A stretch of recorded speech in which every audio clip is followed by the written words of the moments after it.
So what we're going to do today is we're going to graph quadratic equations that are in standard form. Remember, standard form is this form here where it's in technically ax squared plus bx plus c form.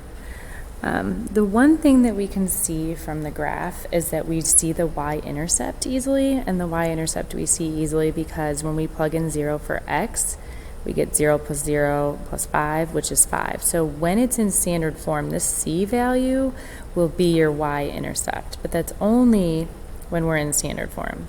So I do know that that y-intercept is 0, 5. The other thing I notice is that since this a value is positive, I know I'm opening up, but I really don't know where that vertex is. We can use something that's called negative b over 2a. So the x value of your vertex comes from this formula negative b over 2a, or the opposite of b over 2a. So remember, a is the coefficient that's in front of the x squared, and b is the coefficient that's in front of the x.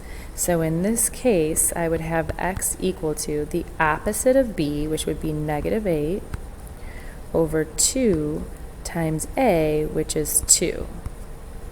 When I do that in my calculator, I get negative 8 over 4, I get negative 2. So I know that that x value of my vertex is negative 2. And just like we learned when we were in factored form, we can then go plug in negative 2 to the original equation to find y. So I have 2 times negative 2 squared plus 8 times negative 2 plus 5. This is 2 times 4, because you need to do that first, minus 16 plus 5. And honestly, you need to be just putting this in your calculator. 8 minus 16 plus 5 is equal to negative 3. So I know that my vertex is at negative 2, negative 3.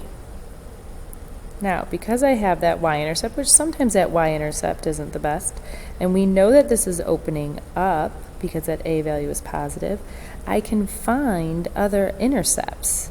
Because if this distance is 2, then doesn't this distance have to be 2 over there? And therefore, I can then just draw my quadratic equation. Okay, the other thing we can do is we can just graph this in our calculator. So if you go down to the bottom of your screen and you type in TI and you hit enter, you get your graphing calculator. On your graphing calculator, you want to turn it on, which is this bottom left-hand corner, okay, and hit clear. These buttons up top here, the y equals, window, zoom, trace, and graph, the gray ones are your graphing buttons. I'm going to hit y equals, and I'm going to enter in our equation. So I'm going to hit 2, and then this x, t, theta, n, that is your variable button, x squared, okay, plus 8x, you use that variable button, plus 5, okay? And I can go look at the table, or I can look at the graph by hitting graph. Now, I want to know exact points, and that's kind of hard to see, okay? So what is better to do is to hit second, and then table, and it gives me a list of all these values. Now, if I plug in 0, 5, good, 1, 15, that's off. So if I just kind of go up, it gives me some more options, okay? And you can see, if you look, I go 15 for this y value, 5, negative 1, 3, 1, 15, 5, right? That's that U-shaped where it's going to go right back up, okay? So you can kind of see your vertex in there. But another way to find your vertex is we're going to go back to the graph. So I'm going to hit graph, and I'm going to hit second calc again. So I'm going to hit second trace, which is our calc, and I'm going to go to minimum, because isn't this minimum value down here my vertex? So I'm going to hit 3, or you can arrow down to it, and notice it says left bound. That means, do you see where this little blinker is? That means I need to be on the left side of the minimum, which is my vertex. So I'm not on the left side of my vertex right now.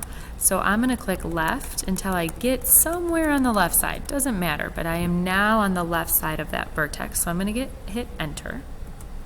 And now it says right bound, which means I need to be on the right side. So I'm going to hit the right arrows until I get on the right side somewhere and hit enter. And if you notice, it's kind of hard to see on this one, but there's 2 arrows up here. So it's saying, okay, I'll find the lowest point between those 2.